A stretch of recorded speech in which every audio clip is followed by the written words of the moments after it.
देखते हैं सवाल क्या है।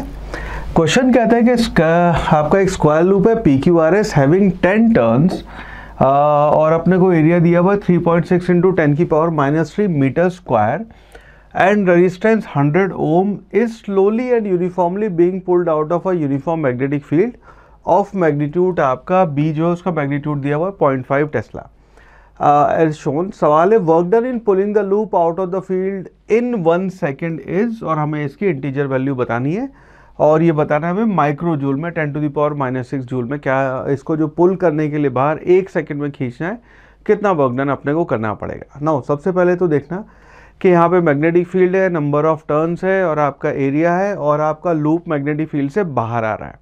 If that is the case, तो उस केस में आपका जो अगर हम लेंस लॉ इस्तेमाल करें तो लेंस लॉ के बेसिस पे जो यहाँ पे आपका EMF इंट्रोड्यूस होगा, सो आपका EMF will be equal to, ये आ जाएगा minus sign, again minus sign decorative है, उससे कोई फर्क नहीं पड़ेगा अपने को।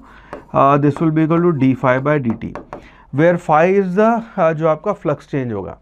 और यहाँ पे अगर फ्लाई को अगर हम लिखेंगे तो this will be equal to, ये आ जाएगा आपका NBA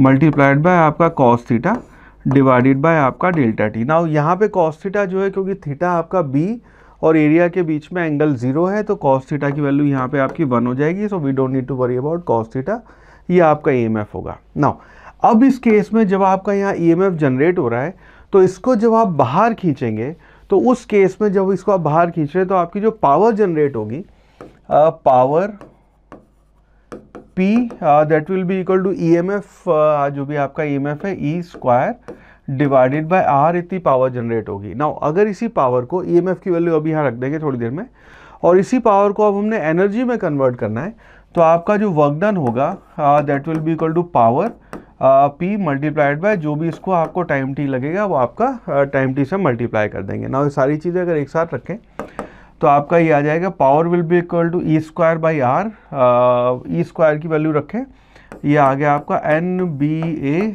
का whole square divided by delta t का स्क्वायर मल्टीप्लाइड बाय आपका ये हो गया डेल्टा टी और डिवाइडेड बाय आपका R, एक डेल्टा टी यहाँ पे कैंसिल हो जाएगा। तो आपके जो वर्क डन होगा उसकी वैल्यू आ गई आपका n², पहले फॉर्मूला लिख लेते हैं, n² B² A² divided by R delta T. बस यहाँ पे अब हमने वैल्यू रखनी है और मेक श्योर करना कि कैलकुलेशन कोई मिस्टेक ना हो। तो अगर यहाँ वैल्यू रखें तो n अपने को दिया हुआ 10 का स्क्वायर हो गया आपका 100 मल्टीप्लाइड बाय B अपने को दिया हुआ है 0.5, उसको लिख लेते हैं 1/2, तो ये हो जाएगा आपका 1/2 का स्क्वायर यानी कि 1/4 मल्टीप्लाइड बाय एरिया दिया आपने को 3.6 का स्क्वायर, तो ये हो गया आपका 3.6 मल्टीप्लाइड बाय 10⁻³ का whole square divided by R दिया आपने को 100 और डेल्टा टी आपका 1 सेकेंड। ठीक है, तो ये आपका, अब इसको कैलकुलेट कर लेंगे।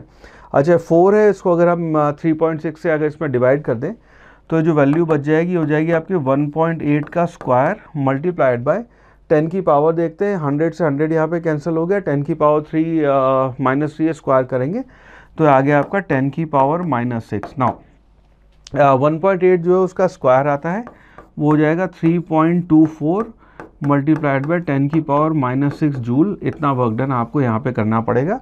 नाउ हमें यहाँ पे बतानी है इसकी इंटीजर वैल्यू।